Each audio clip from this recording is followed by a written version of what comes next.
정형외과 대기실에서 저는 노심초사하며 고모가 나오기를 기다리고 있었습니다. 동생 역시 뭔가 잘못된 걸 알았는지 눈치를 살피며 제 옆에 가만히 앉아 있었어요. 잠시 후 진료실에서 고모와 사촌동생이 나왔습니다. 저는 얼른 자리에서 일어나 고모에게 다가갔어요. 고모 뭐래요? 윤호는 괜찮대요? 다행히 뼈에는 이상이 없다고 하네. 그래도 일주일 정도는 조심해야 한대. 그래요? 다행이네요. 정말 죄송해요. 윤호야, 많이 아팠지? 미안. 저는 한쪽 팔에 붕대를 칭칭 감은 사촌 동생에게 진심으로 사과했어요. 그러자 사촌 동생이 뾰루퉁하게 말했습니다. 누나가 왜 사과해? 잘못은 저 바보가 했는데. 김윤호, 엄마가 그렇게 부르지 말랬지? 우리 반 애들 다 그렇게 부르는데 뭐. 바보 친척이라고 나까지 놀림받아서 얼마나 창피한 줄 알아? 사촌동생은 발끈해서 고모에게 대꾸했어요. 그 말에 제 옆에 있던 여동생이 움츠러드는 게 느껴졌습니다. 일단 집으로 가자. 고모는 깊은 한숨을 내쉬며 말씀하셨어요. 그날 저녁 집으로 돌아온 고모부는 붕대를 감은 사촌동생을 보고는 대번에 안색이 변했습니다. 윤호, 너 팔이 왜 그래? 놀이터에서 노는데 저 바보가 나래가 밀었어. 그래서 높은 데서 떨어졌어. 고모부가 오자마자 쪼르르 가서 일러 바치듯 말하는 사촌동생이 얄미웠지만 꼭 참았습니다. 얹혀 사는 처지에 그런 걸 따질 군번이 아니었으니까요. 그저 묵묵히 고모를 도와 밥상을 차리는 데만 집중했습니다. 고모 역시 고모부의 눈치를 살피며 조심스레 말했어요. 애들끼리 놀다가 좀 다쳤는데 다행히 뼈에는 이상이 없대. 일주일 정도만 조심하면 된대. 애를 밀었다며? 그럼 놀다가 다친 게 아니지? 고모부는 고모의 말에 대놓고 불편한 기색을 드러냈어요. 그 와중에 동생은 밥상 위에 올라온 소시지를 보고는 해맑게 말했습니다. 우와, 내가 좋아하는 문어 소시지다. 그러고는 낼름 손으로 집어먹으려는 동생을 얼른 제지했습니다. 오날에 손으로 먹지 말랬지? 저도 모르게 언성을 높이자 동생은 울음을 터뜨렸어요. 그러자 고모부는 한숨을 내쉬고는 그대로 안방으로 들어갔습니다. 그러자 고모가 얼른 따라 들어갔어요.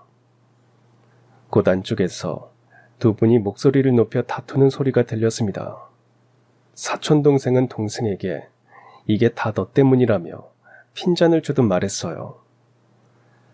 가뜩이나 저에게 혼나서 서러운 동생은 더 크게 울음을 터뜨렸습니다. 그런 동생을 달래서 겨우 두 아이의 저녁을 먹이고 저도 안 넘어가는 밥을 몇 숟갈 뜨고 자리를 정돈했어요. 한참이 지난 후에야 고모부가 얼굴이 불그락푸르락해져서는 방에서 나왔습니다. 고모부는 저와 눈도 마주치지 않고 그대로 집 밖으로 나갔어요. 고모는 긴 한숨을 내쉬며 나와서 밥상 위에 차려진 두 분의 식기류들을 정리했습니다. 그날 밤 사촌동생과 동생이 잠든 후 고모가 저를 주방으로 불렀어요. 저는 고모와 식탁에 마주 앉았습니다. 나영아, 고모가 좀 고민해봤는데 나래는 시설에 보내는 게 어떨까? 너는 대학 갈 때까지 고모가 어떻게든 지원해줄게. 그런데 나래까지 그렇게 하기에는 어려울 것 같아. 윤호가 다친 일 때문에 그러세요? 그 일 때문만은 아니야. 당장 나래 내년에 중학교 들어가야 하는데 저 상태로 어떻게 혼자 학교를 다니니? 받아주는 학교도 많지 않을 테고. 그러더니 고모는 저를 설득하기 시작했습니다. 국가에서 운영하는 데는 시설도 잘 돼 있대. 오히려 나래한테는 그런 곳이 더 나을 수 있어. 아무리 그래도 어떻게 그래요. 나래 저한테 하나 남은 유일한 가족이에요. 부모님이 돌아가신 이상 제가 나래 보호자고요. 나래 보내려거든 저도 같이 보내세요. 저 나래랑 죽어도 못 떨어져요. 나영아, 미래를 생각해야지. 너 이제 고1이야. 3년 열심히 공부해서 좋은 대학 가고 어느 정도 자리 잡으면 그때 나래를 데려오면 되잖아. 지금 와서 너까지 시설로 가면 그거야말로 죽도 밥도 안 되는 거야. 고모부가 너까지는 3년 지원해준다고 했으니까 그렇게 해. 그게 현명한 선택이야. 바로 그때였어요. 인기척에 돌아본 저와 고모는 그대로 굳어버리고 말았습니다. 잠옷 차림의 동생이 주방 앞에 서 있었어요. 언제부터 거기 서 있었던 건지 가늠이 되지 않았습니다. 저는 얼른 자리에서 일어나 동생에게 다가갔어요. 나래야, 왜 그래? 목말라? 물 마시고 싶어? 언니, 나 어디 보내? 나 가기 싫어. 언니랑 있을래. 동생은 불안한 표정으로 제 옷을 움켜쥐고는 울먹이며 말했어요. 그 모습을 보니 저도 모르게 눈물이 핑 돌았습니다. 저는 불안해하는 동생을 꼭 껴안았어요. 아니야. 언니 어디 안 가. 언니는 나래 옆에 꼭 붙어 있을 거야. 그러니까 걱정하지 마. 제 말에 동생도 저를 꼭 안았어요. 그런 동생을 보고 있자니 순간이나마 고모의 제안에 흔들린 스스로가 원망스러웠습니다. 동시에 저도 모르게 좋았던 시절이 떠올랐어요. 엄마 아빠가 모두 살아계시던 내 가족이 단란하게 시간을 보내던 그때가 말이죠. 저희 부모님은 대학가에서 오랫동안 분식집을 운영하셨어요. 학교를 마치고 가게로 가면 아빠 엄마가 밝은 얼굴로 맞아주고는 하셨죠. 분식집 이름이 방글이 분식집이었는데 제 태명을 따서 지은 이름이라고 해요. 그 이름답게 두 분은 항상 웃는 얼굴로 손님들을 대했습니다. 집은 가게와 연결되어 있었어요. 단독주택인데 남는 방이 있고 위치도 학교 근처라서 하숙생을 받기도 했습니다. 가게에서 엄마 아빠와 인사를 나누고 저는 곧장 집 안으로 들어갔어요. 여동생과 놀아주기 위해서였죠. 방에서 혼자 인형놀이를 하던 동생은 제가 오면 활짝 웃으며 좋아했어요. 저와 동생은 4살 터울이었어요. 하지만 그보다 훨씬 나이 차이가 많이 나는 느낌이었습니다. 동생에게 지적장애가 있었기 때문이죠. 엄마 아빠가 동생의 장애를 알아차린 건 3돌 무렵이었다고 해요. 태어났을 때는 제가 어릴 때와 크게 다르지 않았다고 합니다.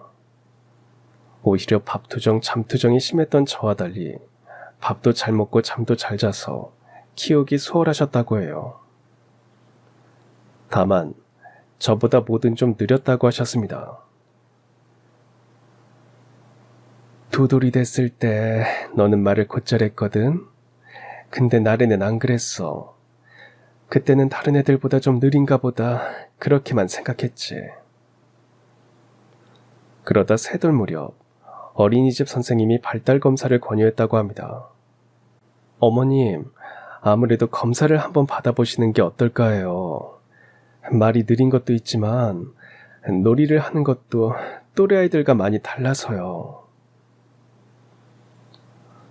그 말에 부모님은 부랴부랴 소아정신과와 발달 클리닉을 방문하셨고 동생은 지적장애 중증도 진단을 받았습니다. 그 이야기를 듣고 처음에는 충격을 받으셨다고 해요. 하지만 이내 마음을 고쳐먹으셨다고 합니다. 틀린 게 아니잖아. 그냥 좀 다른 거지. 나래는 다른 애들이랑 조금 다른 방식과 속도로 자라는 아이다. 그렇게 생각하기로 했지. 저에게도 그 부분을 여러 번 말씀해 주셨어요. 그래서인지 저도 동생의 다른 모습을 자연스럽게 받아들이게 됐습니다. 어디를 가든 동생을 데리고 다녔고 누가 동생에게 뭐라고 하면 앞장서서 동생을 변호했어요. 한 번은 친구들이 저희 분식집에 떡볶이를 먹으러 왔는데 두 손으로 수저를 휘저으며 큰 소리를 내는 동생을 보고는 저들끼리 수군거렸어요.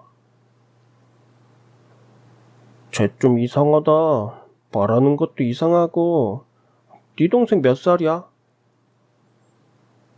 8살. 말은 느린데 그래도 다 알아들어. 나래야, 먹을 때는 조용히 하자. 제 말에 동생은 큰 소리로 대답했어요. 응, 나 조용히. 대답도 조용히. 포크는 이렇게 쥐어야지. 저는 동생의 손에 포크를 바로 쥐어줬어요. 제가 똑부러지게 대응하니 친구들도 더는 동생을 놀리지 못했어요.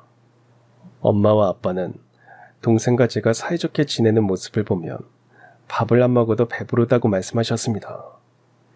그러면서 이런 말씀을 덧붙이셨어요. 나영아, 너 3살 때부터 맨날 동생 낳아달라고 졸랐던 거 기억나? 친구들은 동생이 있는데 나만 없다고? 나도 동생 갖고 싶다고 맨날 얘기했어. 그래서 그런지 나래를 처음 데려온 날 네가 얼마나 좋아했는지 몰라. 보통은 둘째를 집에 데려오면 첫째들이 부모님 사랑을 뺏길까봐 질투한다는데 저는 그러지 않았다고 해요. 도리어 나도 동생이 생겼다며 누구보다 기뻐했다고 합니다. 그래서인지 어릴 때부터 동생과 관련된 일이면 두 발 벗고 나섰다고 해요. 나래가 조금만 울면 엄마한테 쪼르르 달려와서 나래 배고프니까 얼른 우유 주라고 하고 기저귀 갈아주라고 하고. 아휴, 아주 시어머니가 따로 없었다니까. 엄마는 그렇게 말씀하시며 웃었어요. 동생이 아장아장 걷기 시작한 후로는 항상 동생 손을 잡고 이곳저곳 다녀서 동네에서는 저와 동생을 실과 바늘이라고 불렀습니다. 놀이터에서도 저는 동생의 보호자 노릇을 자처했어요. 한 번은 모래놀이 하던 친구들 옆에서 기웃거리다가 동생이 친구들 모래성을 무너뜨린 일이 있었어요. 친구들은 동생에게 버럭 화를 냈습니다. 동생은 놀라서 울음을 터뜨렸고 저는 얼른 그 자리로 달려갔습니다. 바보야, 이걸 무너뜨리면 어떡해. 누가 바보래. 너 지금 네가 한 말이 얼마나 나쁜지 알아? 쟤가 먼저 망가뜨렸잖아. 너는 실수 안 해? 너도 실수하면 바보야? 무너진 건 다시 쌓으면 돼. 근데 나쁜 말을 한 번 하면 주워 담을 수 없다고 선생님이 그랬어. 제 말에 그 친구는 아무 말도 못했습니다. 저는 얼른 동생의 눈물을 닦아줬어요. 나래야, 누가 바보라고 하면 울지 말고 나 바보 아니라고 똑바로 얘기해야 돼. 알았지? 제가 당부하면 동생은 고개를 끄덕였습니다. 동생을 놀렸다 하면 제가 곧바로 뛰쳐나가니 동네 애들은 동생을 건드리지 않았어요. 엄마 아빠도 제가 늘 동생을 데리고 다니니 안심하고 장사를 하실 수 있었죠. 분식집의 손님들은 주로 인근의 대학생들이었어요. 그래서인지 두 분은 매해 번 돈의 일부를 근처 대학에 기부하셨습니다. 큰 액수는 아니었지만 두 분이 알뜰살뜰 모은 돈이라 의미가 컸어요. 간혹 형편이 어려운 학생에게는 주변보다 저렴한 시세에 하숙방을 내주기도 하셨습니다. 그런 부모님 밑에서 저와 동생 역시 하루하루 행복하게 지냈어요.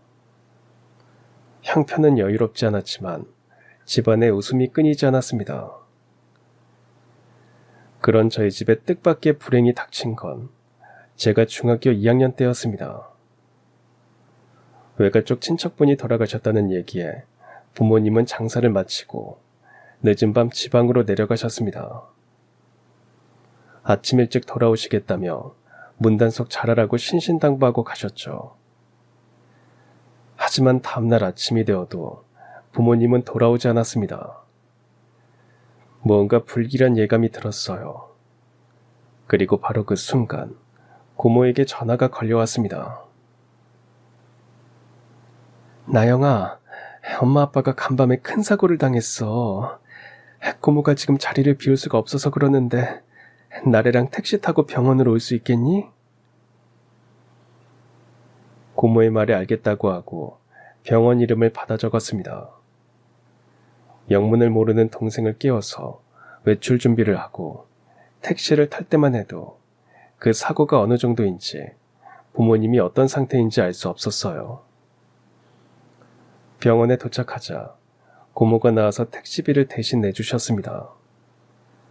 저는 얼른 고모에게 물어봤어요. 고모, 엄마 아빠는요? 지금 어디 계세요? 고모는 동생을 고모부에게 맡기고 저에게 지난밤 있었던 일을 얘기해 주셨어요. 늦은 밤 장례식장에 갔다가 올라오는 길에 고속도로에서 사중 추돌 사고가 났다고 했습니다. 졸음운전을 하던 트럭이 그대로 몇 대의 차량을 들이받았는데 제일 먼저 들이받은 게 바로 엄마 아빠가 탄 차였다고 해요. 너랑 나래 도착할 때까지는 버틸 줄 알았는데 너네 도착하기 몇 분 전에 세상을 떠나셨다. 그 말을 듣는데 뭔가 제가 알던 세상이 무너지는 느낌이었어요. 어제까지만 해도 내 가족이 함께 둘러앉아 저녁을 먹었는데 돌아오는 주말에는 다 같이 동생이 좋아하는 동물원에 가자고 약속했는데 하루아침에 이런 비극이 벌어진 게 믿기지 않았어요. 고모는 얼떨떨해하는 저를 말없이 안아주셨습니다. 장례식은 조용히 치러졌어요. 저는 상복을 입고 장례식 내내 절을 하고 손님들에게 인사를 했습니다. 동생은 옆방에서 조용히 혼자 그림을 그리거나 좋아하는 인형을 갖고 놀았어요. 그러면서도 한 번씩 저에게 물어봤습니다. 언니, 근데 엄마 아빠는 언제 와? 동생이 그렇게 물을 때마다 저는 차마 대답하지 못했습니다. 그저 흘러나오는 눈물을 닦아내며 침묵할 수밖에 없었어요. 장례식이 끝나자 당장 저와 동생의 거처가 문제가 됐어요. 외가 쪽에서는 저희를 맡아줄 곳이 없었습니다. 결국 고모가 저희 둘을 데려가기로 했어요.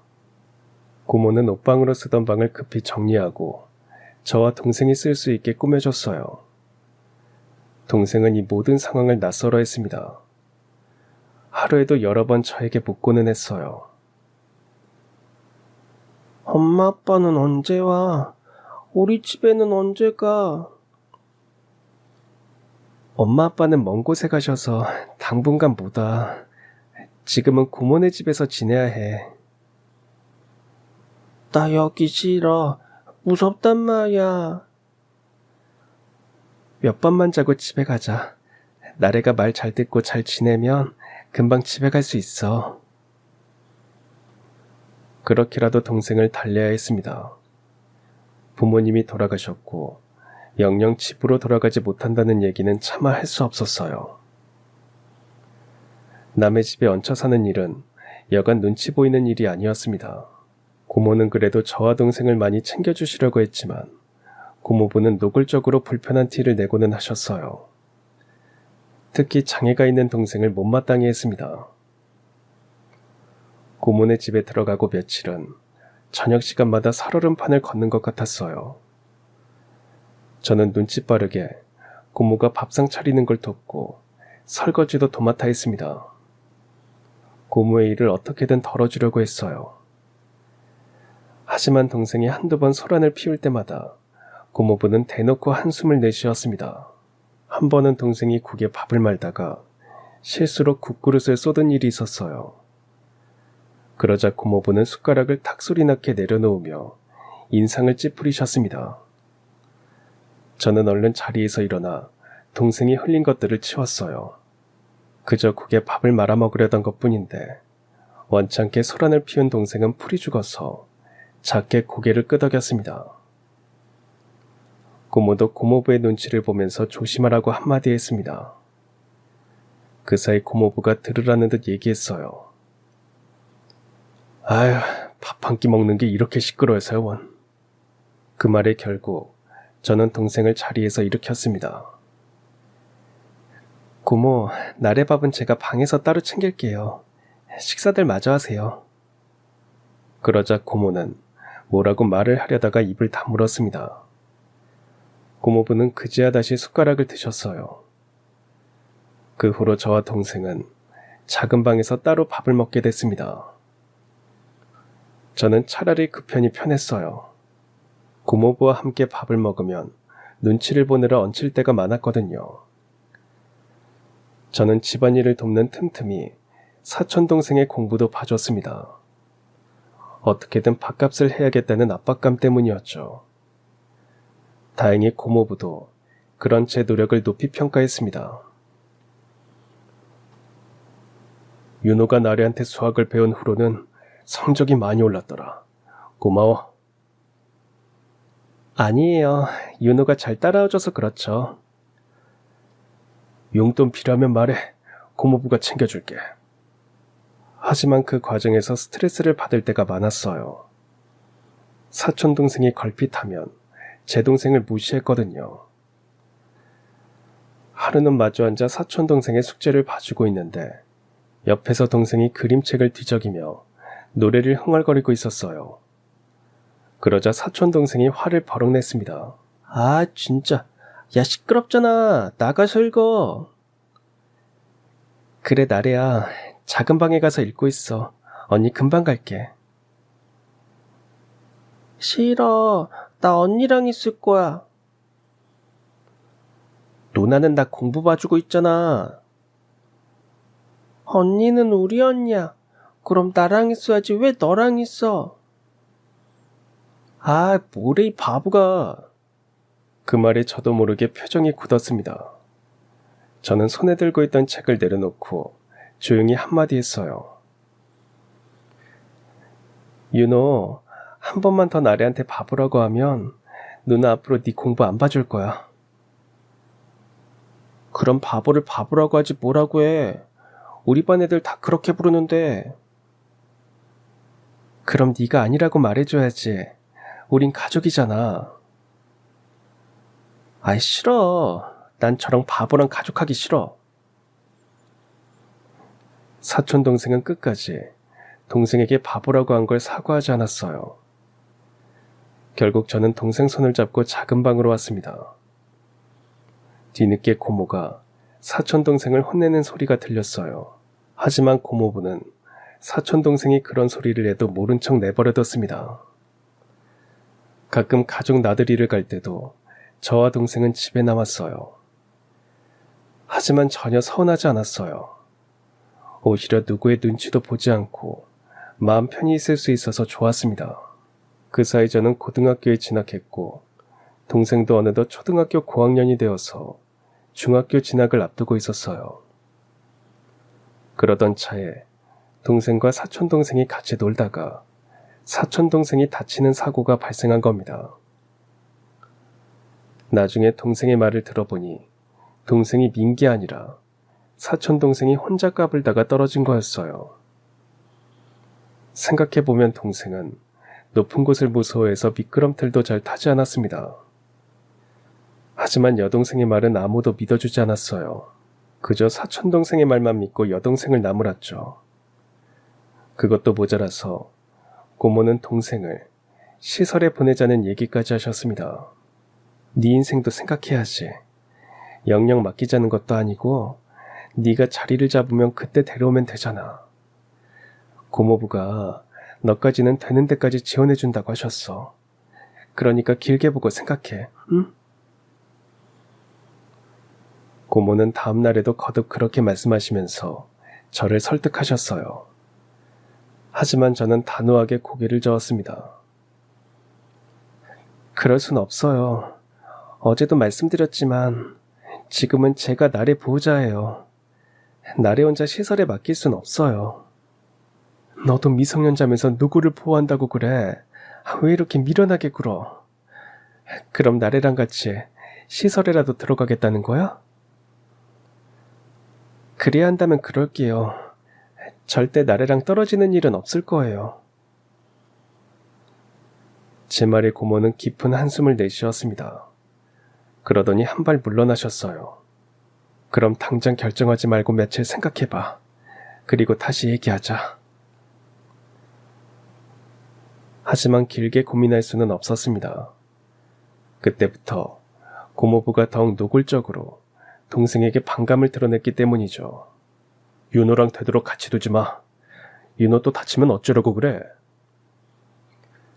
그날은 사고였다고 했잖아. 애들끼리 그럴 수도 있지. 그러다 큰 사고 나면, 그때는 어떻게 할 건데? 그러다 보면 집안 분위기가 점점 험악해졌어요. 동생은 눈치를 보느라 방 안에 틀어박혀 있었습니다. 동생을 위해서도 고모를 위해서도 결단을 내려야 했어요. 저는 결국 고모에게 동생과 함께 집을 나가겠다고 말씀드렸습니다. 나래만 시설에 보낼 수는 없어요. 그럼 같이 시설에 들어가겠다는 거니? 아니요, 전 일할 거예요. 그래서 나래 제가 먹여 살릴 거예요. 학교는 자퇴할 거고요. 나래 시설 들어가면 천덕꾸러기 될 거 뻔한데 또 새로운 환경에서 눈치 보며 살게 하고 싶지 않아요. 그냥 학교 그만두고 돈 벌래요. 제 말에 고모는 깊은 한숨을 내쉬었습니다. 그리고 잠시 고민하던 고모가 뜻밖의 제안을 하셨습니다. 그럼 이렇게 하자. 고모가 너네 둘이 지낼 곳까지는 어떻게든 마련해 줄게. 그런데 그 이상은 어려워. 앞으로는 네가 진짜 나래의 보호자가 돼야 해. 할 수 있겠니? 고모의 물음에 저는 고개를 끄덕였어요. 이제 그건 할 수 있고 없고의 문제가 아니었습니다. 제 스스로 결정한 이상 반드시 해야 할 일이었어요. 고모는 저와 동생이 지낼 단칸방을 구해주셨고 저는 학교에 자퇴서를 제출했습니다. 그리고 당장 할 수 있는 일을 찾기 시작했어요. 하지만 동생 가까이에 있으면서 제가 할 수 있는 일을 찾자니 선택지가 별로 없었습니다. 그렇게 일자리를 찾아 동네를 배회하다가 24시 국밥집에 붙은 공고문을 발견했어요. 저는 망설이다가 동생을 데리고 식당 안으로 들어갔습니다. 저희를 손님이라고 생각했는지 사장님은 친절하게 인사하셨어요. 전 우물쭈물하다가 용기를 내어 입을 열었습니다. 저 가게 앞에 붙은 공고문을 보고 들어왔는데요. 공고문? 일할 사람을 구한다는 글말이니? 네가 일하려고? 사장님은 그렇다는 제 대답에 말없이 저를 바라보았습니다. 그러더니 제 손을 꼭 잡고 있는 동생에게 눈길을 줬어요. 저는 행여 동생이 돌발 행동을 하지 않을까 노심초사하며 동생의 손을 꼭 잡았습니다. 그 사이 동생이 해맑게 사장님에게 인사를 했어요. 안녕하세요. 배고파요. 밥 먹으러 왔어요. 나래야 아니야. 밥 먹으러 온 거 아니야. 저는 얼른 동생을 말렸습니다. 그런데 사장님이 뜻밖의 말씀을 하셨어요. 들어와. 마침 밥 먹으려던 참인데 너희도 같이 먹자. 사장님은 저희를 안쪽으로 안내했습니다. 사장님 말씀처럼 직원분들이 간단하게 점심을 먹고 있었어요. 직원분들 역시 갑자기 저희가 끼자 의아한 표정이었지만 사장님이 권하니 더는 별말을 하지 않았습니다. 사장님은 식사를 하면서 이런저런 질문을 던지셨어요. 부모님은 안 계시는 거니? 네, 두 분 다 사고로 돌아가셨어요. 그럼 너 일하는 동안 동생은 어쩌려고? 집이 여기랑 가까워서요. 집에 두고 자주 들여다보면 될 것 같은데 혹시 어려울까요? 아무래도 고용주 입장에서는 직원이 자꾸 들락날락하면 안 좋을 수도 있겠다 싶어서 조심스레 여쭤보니 역시나 사장님이 곤란한 표정을 지으셨습니다. 그러더니 정말 상상도 못한 제안을 하셨어요. 가게 안쪽에 작은 쪽방이 있어. 직원들 쉬라고 만들어 놓은 공간인데 지금은 거의 안 쓰거든. 너 일하는 동안 동생은 거기 있으라고 할래? 그럼 너도 훨씬 마음 놓고 일할 수 있을 거 아니야. 정말요? 감사합니다. 사장님은 당장 내일부터 나와도 좋다고 말씀하셨어요. 다음날 동생을 데리고 가게로 출근하니 사장님이 동생을 안쪽 방으로 안내했어요. 방에는 동화책과 이런저런 장난감이 마련되어 있었습니다. 그걸 본 동생은 신이 나서 안으로 들어갔고 저는 사장님께 진심으로 감사 인사를 전했습니다. 그날 이후 저는 사장님에게 부지런히 일을 배웠어요. 홀서빙을 하면서 틈틈이 주방 일도 도왔습니다. 동생은 다행히 바뀐 환경에 잘 적응했어요. 저 역시 동생을 집에 혼자 두는 것보다 훨씬 마음이 놓였습니다. 저와 동생은 어느새 함께 출근하고 퇴근하는 생활에 익숙해졌어요. 사장님은 알게 모르게 저와 동생을 많이 챙겨주셨습니다. 집에 가서 먹으라고 남은 식재료를 챙겨주실 때도 많았어요. 매번 이렇게 챙겨주시고 배려해주셔서 정말 감사합니다. 네가 대견해서 그래. 어린 나이에 애쓰는 것 같아서. 그러더니 뜻밖의 말씀을 하셨습니다. 실은 우리 아들도 네 동생처럼 장애가 있어. 그래서 네가 얼마나 힘든지 잘 알고 있단다. 동병상련이라고 해야 하나. 비슷한 처지의 사람들끼리 서로 돕고 살아야지.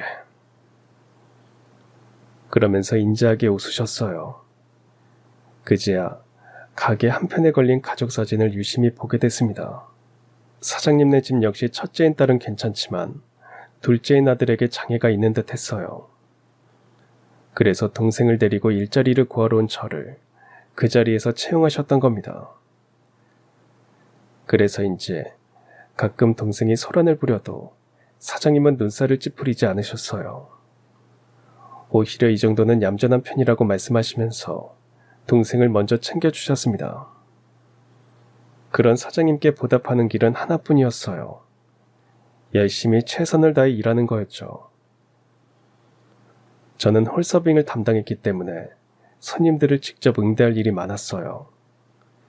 손님이 오면 특징을 파악해서 적당한 자리로 모시고 손님이 요청하기 전에 먼저 필요한 물품을 가져다 드렸습니다. 어르신들이 오면 차가운 물과 따뜻한 물을 함께 제공해서 적절히 온도를 맞춰드릴 수 있도록 배려하는 식이었죠. 또 아기를 데려오는 손님들이 계시면 아기용품을 먼저 준비해 드리는 등 방문한 손님을 최대한 친절하게 응대하려고 노력했습니다. 그런데 하루는 한 손님이 저를 따로 부르셨어요. 저는 얼른 손님이 있는 테이블로 달려갔습니다. 네, 손님, 뭐 필요한 거 있으실까요? 아니요, 그게 아니라 몇 번 여기 왔었는데 그때마다 너무 친절하게 응대해 주셔서요. 그러더니 손님은 저에게 명함 한 장을 내밀었습니다. 이 근처에 레스토랑을 하나 오픈할 건데 같이 일하고 싶어서요. 페이나 복지는 여기보다 훨씬 나을 거예요. 원하는 페이가 있다면 맞춰줄 의향도 있고요. 저는 얼떨떨한 표정으로 명함을 받아들었습니다. 집에 와서 찾아보니 최근 인기를 끌고 있는 외국계 프랜차이즈 레스토랑이었어요. 페이나 복지가 워낙 좋아서 아르바이트 자리도 치열하다는 후기가 많았습니다. 하지만 그동안 저를 배려해준 사장님을 배신하는 마음이 들어서 선뜻 결정할 수 없었어요. 그렇게 맨날 며칠 고심하고 있자니 사장님이 먼저 무슨 일이 있냐고 물어보셨습니다. 저는 고민하다가 며칠 전 있었던 일을 솔직하게 말씀드렸어요. 그럼 가야지. 나야 나영이 네가 여기서 천년만년 일했으면 싶지. 네가 워낙 야무지고 일을 똑부러지게 잘하니까. 근데 그건 내 욕심이고 이럴 때는 찾아온 기회를 손에 잡는 게 맞아. 거기 가서도 자주 놀러와. 국밥도 자주 먹으러 오고. 알았지? 사장님은 제 미래를 위해 스카웃 받은 곳으로 가라고 말씀해 주셨어요. 사장님께서 저를 생각해서 그렇게 말씀해 주시니 마음이 좀 가벼워졌죠.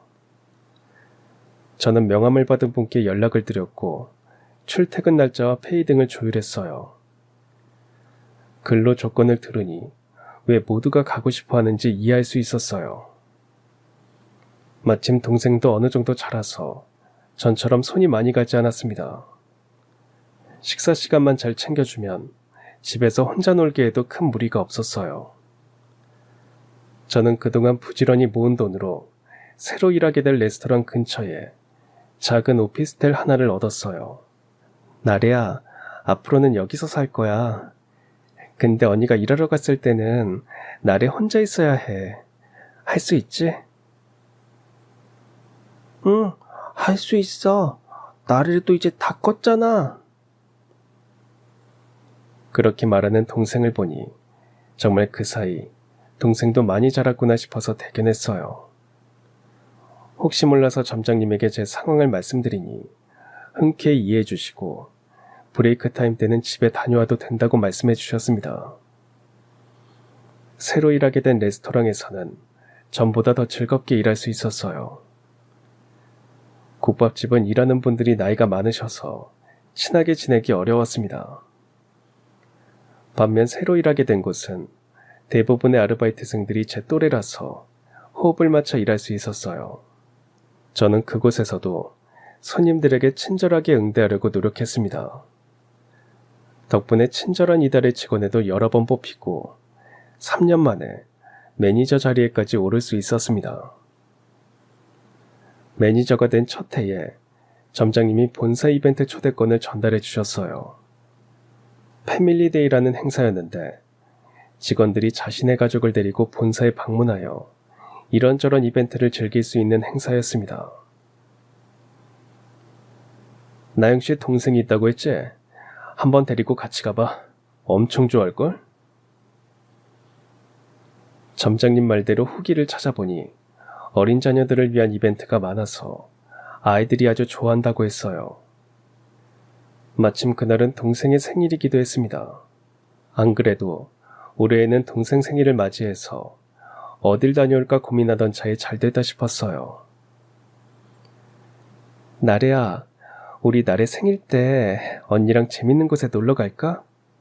대신 거기 가면 언니 손 꼭 잡고 얌전히 있어야 돼. 알았지? 동생에게 알았다는 확답을 받고 며칠 뒤 패밀리데이를 즐기기 위해 본사로 향했습니다. 본사 건물에 들어서자마자 저와 동생의 눈은 휘둥그레졌어요.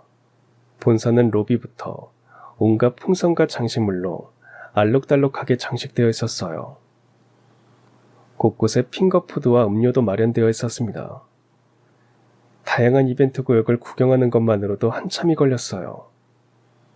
모처럼 바깥 외출을 해서인지 동생도 내내 신이 나 있었습니다. 언니, 나 오렌지 주스 먹고 싶어. 알았어. 언니가 갖고 올 테니까 여기 얌전히 앉아있어.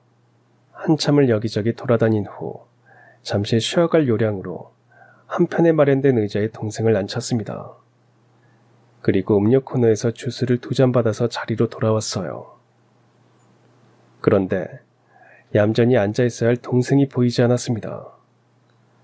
저는 다급한 마음에 주변을 둘러보며 동생의 이름을 불렀어요. 바로 그때였습니다. 어딘가에서 누군가와 실랑이를 벌이는 동생의 목소리가 들려왔어요. 저는 다급하게 소리가 난 곳으로 발걸음을 옮겼습니다. 선물 상자가 트리처럼 쌓인 곳에서 동생이 선물을 가져가겠다며 떼를 쓰고 있었어요. 저는 얼른 가서 동생을 제지했습니다. 나래야, 뭐 하는 거야? 오늘 나래 생일이잖아. 이거 내 선물 맞잖아. 아니야, 이건 나래 선물 아니야.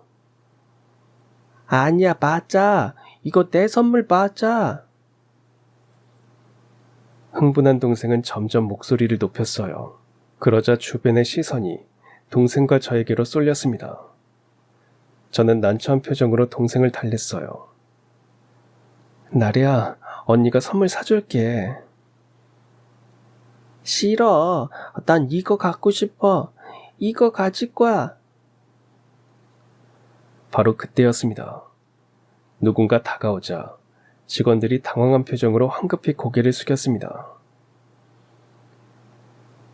무슨 일이죠? 대표님 오셨습니까? 그 말에 저 역시 화들짝 놀라서 뒤를 돌아봤어요.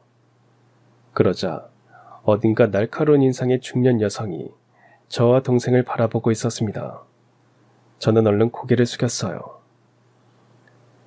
소란을 피워서 죄송합니다. 이게 무슨 상황이죠?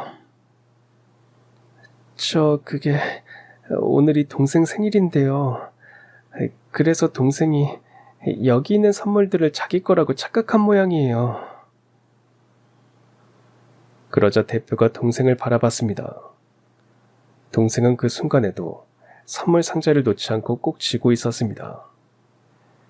이 상황을 대체 어떻게 수습해야 하나 등에서 식은땀이 흘러내렸어요. 동생 생일이 오늘이라고요? 동생 이름이 뭐죠? 오나래입니다. 그러자 대표님이 동생을 뚫어져라 쳐다봤습니다. 그러더니 뜻밖의 질문을 던졌어요. 혹시 부모님이 분식집을 하지 않으셨나요? 가게 이름이 방글이 분식 맞죠? 네. 어떻게 그걸... 이번엔 제가 얼떨떨한 표정으로 대표님을 바라봤어요. 그런데 정말 놀라운 일이 벌어졌습니다. 대표님의 눈시울이 붉어지더니 곧 두 눈에서 눈물이 흘러내렸어요. 대표님은 눈물을 훔칠 생각도 못하고 조심스레 동생에게 손을 뻗었습니다. 대표님은 떨리는 손으로 동생의 머리를 쓰다듬었어요. 그러더니 잠긴 목소리로 말했습니다. 얘가 나래라는 거죠? 세상에 이렇게 컸다니. 제 동생을 아세요? 갑작스런 상황에 제가 조심스레 묻자 대표님은 고개를 끄덕였습니다. 나래 제 딸이에요. 부모님께 아무 이야기도 못 들은 모양이네요. 친딸처럼 키우겠다고 저 약속했는데 정말 그 약속을 지켜주셨군요. 대표님은 그렇게 말씀하시더니 긴 이야기가 될 것 같다면서 저와 동생을 본사 안쪽으로 안내하셨어요. 저와 동생은 영문도 모르고 고급스러운 접대실로 향했습니다.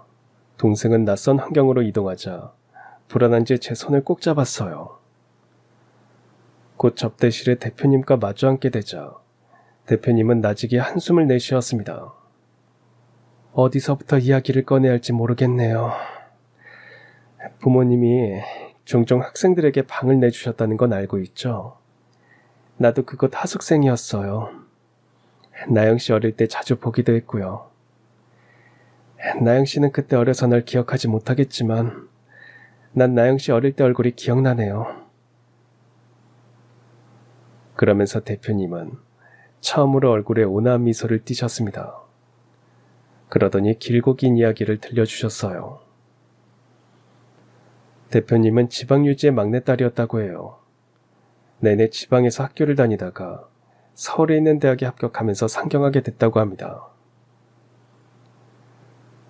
부모님 하숙집은 친척분이 추천해줘서 알게 됐어요.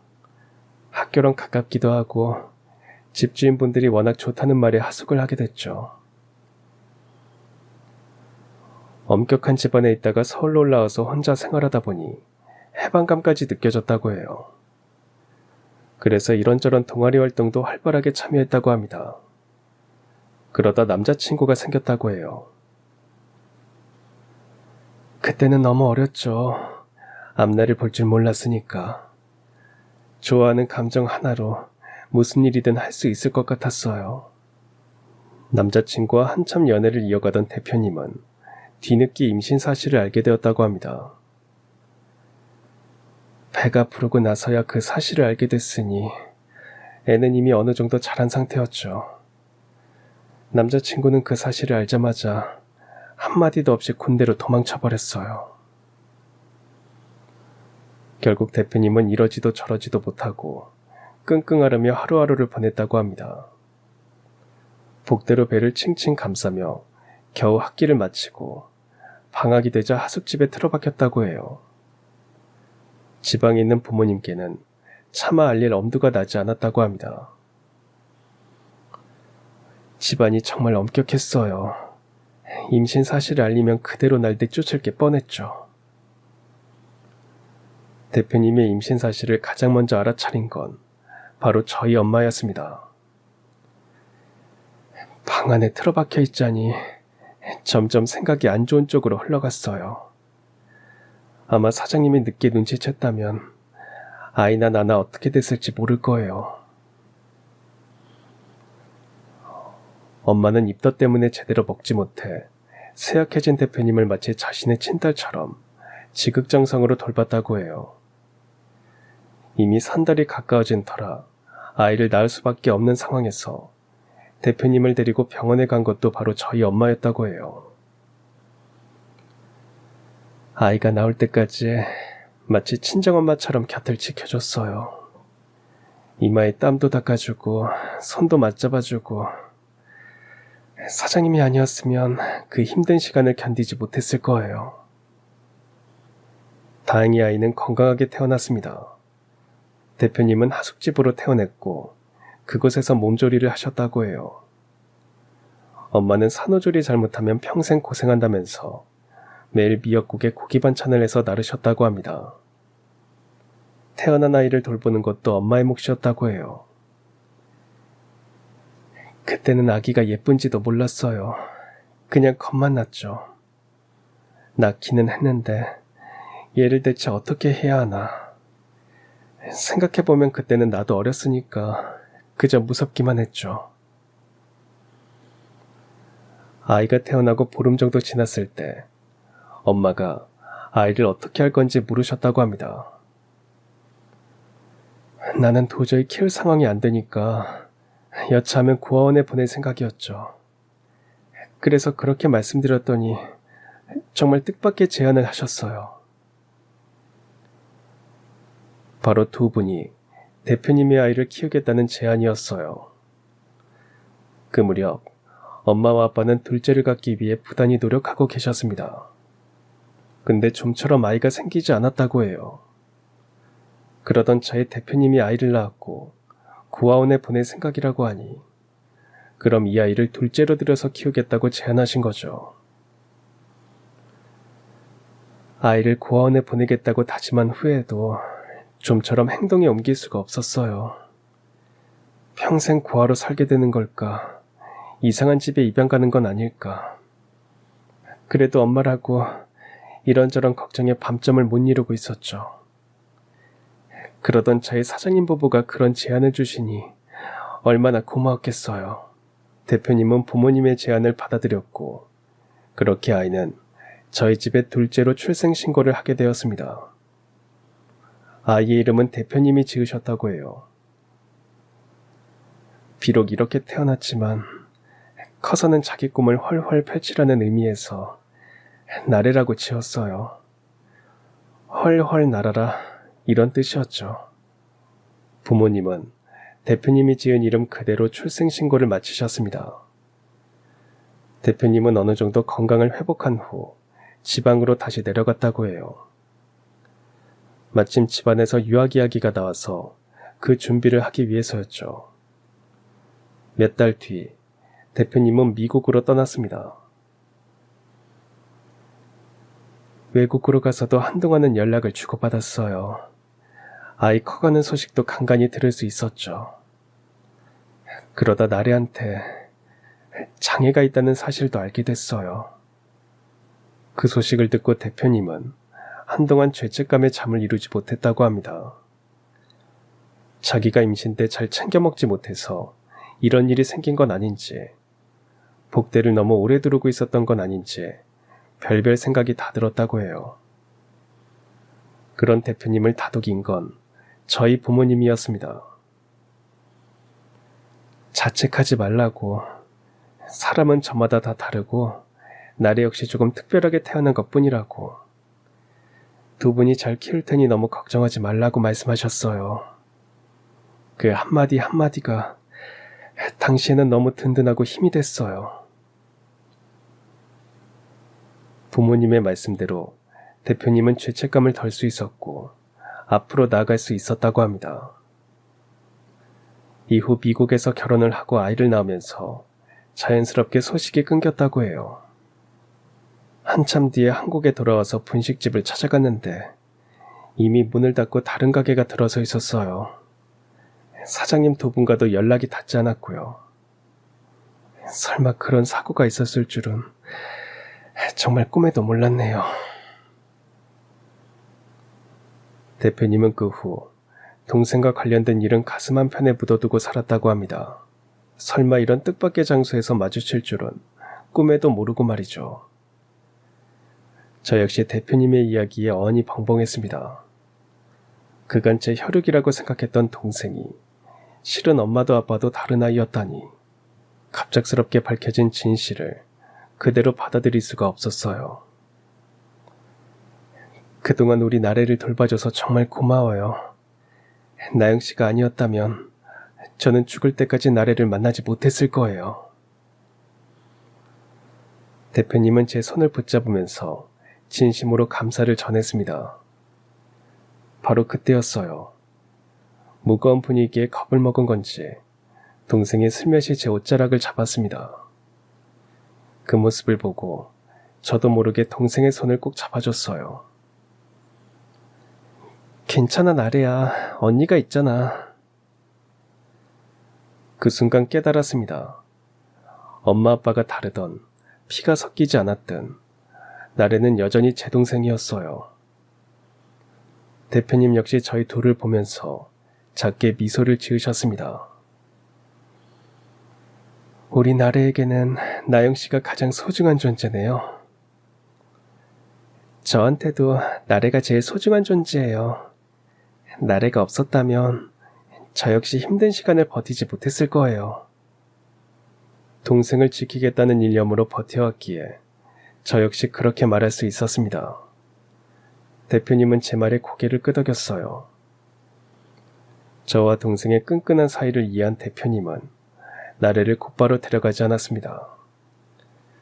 대신 저희 둘이 함께 지낼 수 있는 집을 마련해 주셨어요.